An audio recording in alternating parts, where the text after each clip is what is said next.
APSC পৰীক্ষাৰ ক্ষেত্ৰত ঐতিহাসিক সিদ্ধান্ত।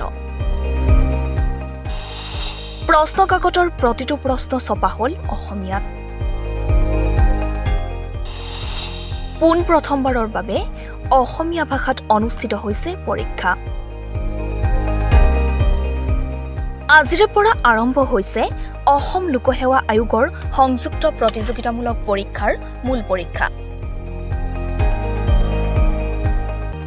পোন প্ৰথমবাৰৰ বাবে এইবাৰ অসমীয়া ভাষাত অনুষ্ঠিত হ'ল পৰীক্ষা। বঙাইগাঁৱত অনুষ্ঠিত অসম চৰকাৰৰ কেবিনেটে লৈছিল এই সিদ্ধান্ত। আজি ভাৰতবৰ্ষ স্বাধীন হোৱা ৭৫ বছৰ হৈ গ'ল। ৪৭ চনত ভাৰতবৰ্ষ স্বাধীন হৈছিল। তাৰ পিছত অসমত লোকসেৱা আয়োগ গঠন কৰা হৈছিল।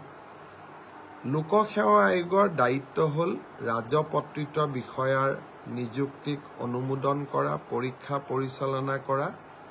বিশেষকৈ তেওঁলোকৰ এটা ডাঙৰ দায়িত্ব হ'ল যে আছাম চিভিল ছাৰ্ভিচেছ, যাৰ জৰিয়তে নেকি ACS, APS এই বিষয়াসকলক নিযুক্তি দিয়া হয়, তেওঁলোকৰ নিযুক্তিৰ পৰীক্ষা পৰিচালনা কৰা হয়। ইমান দিনে এই পৰীক্ষাৰ প্ৰশ্নকাকত ইংৰাজীতে ছপা হৈছিল।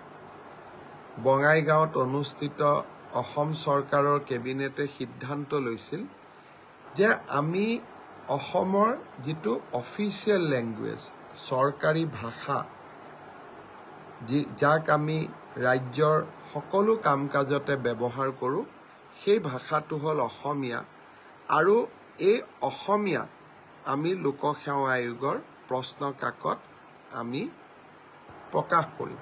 প্ৰতিটো প্ৰশ্ন ইংৰাজীৰ উপৰিও অসমীয়া ভাষাটো থাকিব।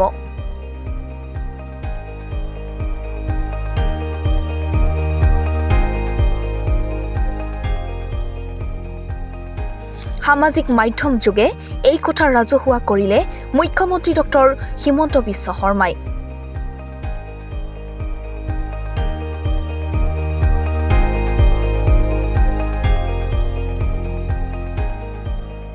এই ঐতিহাসিক পদক্ষেপৰ বাবে অসম লোকসেৱা আয়োগ কৰ্তৃপক্ষক ধন্যবাদ জ্ঞাপন কৰে মুখ্যমন্ত্ৰী ডক্টৰ হিমন্ত বিশ্ব শৰ্মাই।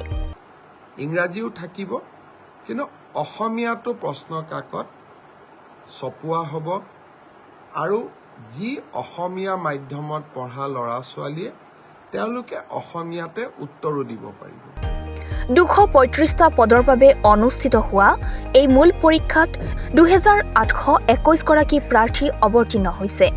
উল্লেখযোগ্য যে প্ৰাৰম্ভিক পৰীক্ষাৰ ফলাফলৰ অন্তত ২৮৯৮ গৰাকীয়ে মূল পৰীক্ষালৈ যোগ্যতা অৰ্জন কৰিছিল।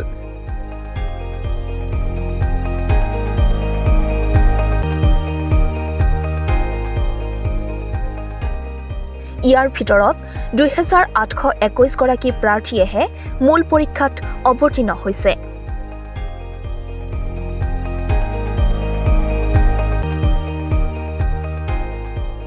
লোকসেৱা আয়োগৰ মূল পৰীক্ষাত ৰাজ্যত প্ৰথমবাৰৰ বাবে প্ৰশ্নকাকতত ইংৰাজীৰ সলনি অসমীয়া ভাষাও থাকিব।